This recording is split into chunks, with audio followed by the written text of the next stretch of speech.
House was just holding a procedural vote that would have then led to the vote on 3 different crypto bills, and that procedural vote has failed. One of the members who did vote against the process, Congresswoman Marjorie Taylor Greene, actually tweeted a bit this morning, voicing some of her concerns with the bill in relation to a central bank digital currency. She was concerned that the bills did not do enough to prevent that from being created by the U.S. government, saying that more oversight was needed.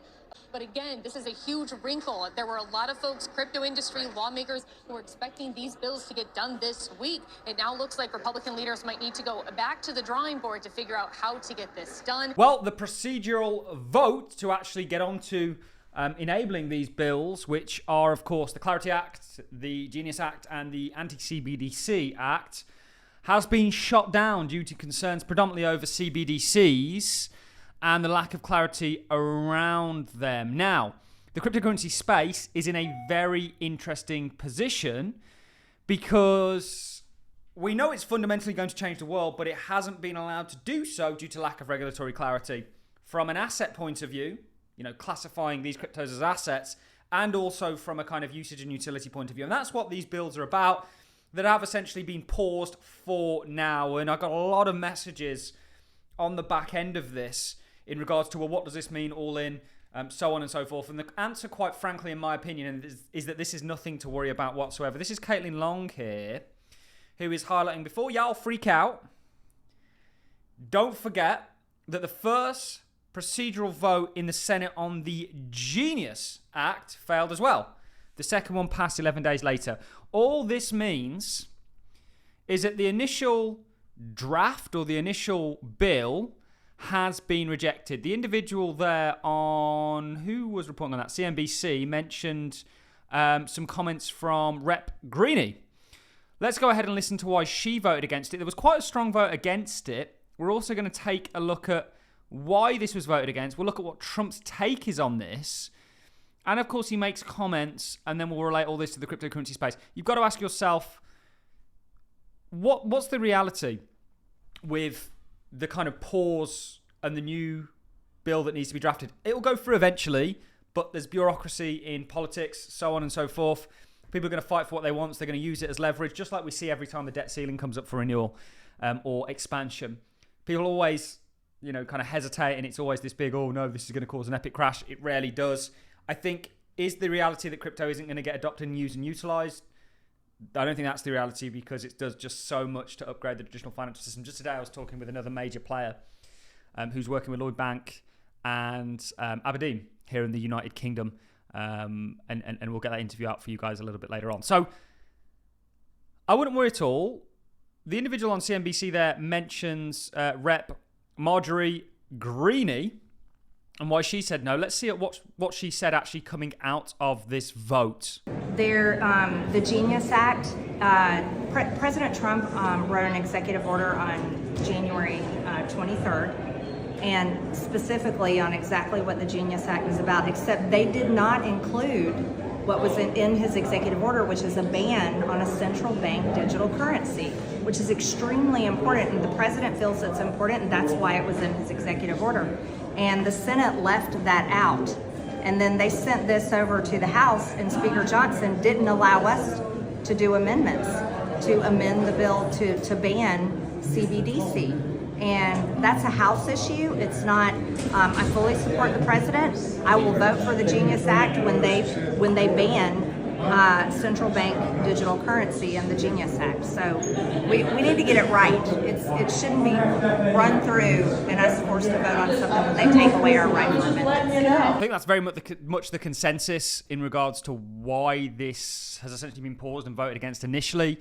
This is from Ellen New. Many of the House members who voted no today had concerns with the Genius Act, possibly enabling CBDCs. However, there is a language in Genius that would explicitly prohibit the Fed from creating retail CBDCs. The section below says the bill shall not be construed as expanding the Fed's authorities to offer services directly to the public, meaning it cannot authorize things like digital wallets, personal accounts, or anything that veers into CBDC territory. Stablecoins are CBDCs. Literally, programmable money, surveillanceable money, money with metadata in it, The whole ISO 200, I've got a great guest coming on that literally has been studying ISO 20022 standards from when they were introduced in 2000. And they're only just getting implemented now. 2004, I think it was, where they first kind of came about. And it's all about enriching data around financial messaging, which essentially is value. You know, it's all digitized, and that data can and likely will be used against you, or perhaps not for your benefits in certain parts. Quant just yesterday released something talking about taxation at the point, or how taxation can be made easier through these things being a lot more accountable, like digital currencies and the usage and utility of distributed ledgers. So let's not kid ourselves on in regards to this technology being solely for good. There are some negative aspects to it. I think from a value proposition as an investor, I understand that this is a clear agenda in regards to the world's moving towards this stuff. This is part of getting it there. There's always going to be hurdles that need to be overcome as far as regulatory regime. This is what this is what Truth Socialed. He didn't tweet it. Donald J. Trump's official Truth Social. I am in the Oval Office with 11 of the 12 congressmen and women necessary to pass the Genius Act. And after a short discussion, they have all agreed to vote tomorrow morning in favor of the rule. Speaker of the House, Mike Johnson, was at the meeting via telephone and looks forward to taking the vote as early as possible. I want to thank the congressman and woman for their quick and positive response. Make America great again. This stuff is all going through. Trump did actually comment on this, so let's go ahead and dive into what he had to say on this matter. The House wasn't able to move on that crypto legislation? No, you know, the interesting thing is the 12 votes were votes where they wanted it to be stronger in terms of crypto people. I figured, oh, wow, that's sort of interesting, because I was focused really on today's meeting, not that. But the interesting is the votes, those negative votes, were because they wanted it to be, at the safeguards, they wanted it to be stronger for people with Bitcoin or crypto. They wanted more strength, which is interesting. Interesting indeed. You will get this act, just not right now. You know, I think people are always disheartened. People always like a negative story and headline.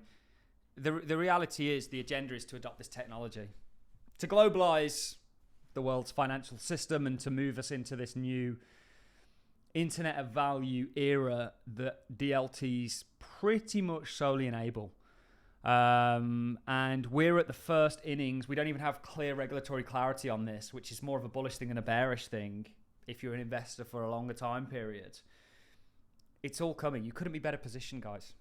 Don't let negative headlines and people on Twitter sway you.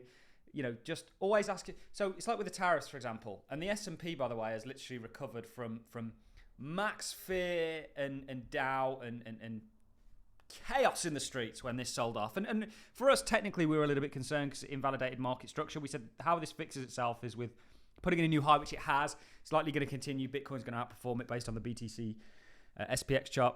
But people are often very wrong. This here, in terms of uncertainty and fear, was lower than the sort of 2020 crash, or the 2020 crash, or 2008, or the 2000s crash. And we said that isn't warranted. People have got this wrong. Just like when you get negative news, it's always over-exaggerated. Markets are kind of hypersensitive, or people are hypersensitive, certainly where their money is on the line. But you've got to think logically. What was the outcome of tariffs? Total collapse or literal implementation? We said that isn't going to work. 120% tariffs isn't going to work. There's going to be a negotiation and a path forwards. And we actually said tariffs could result in lower tariffs. And actually, we've seen a little bit of that. We've not seen entirely. And we're getting more confirmation into our view. And just the reason I'm bringing that up is relating that to this act, or these acts to be sort of voted on and it being paused is, what's the reality? That they don't adopt this technology? No, they're just going to work out what they want and don't want in it. And actually, so far, a lot of the comments have been that we would like to make it more strong in regards to being anti-CBDC, which I think is a great thing, not a bad thing.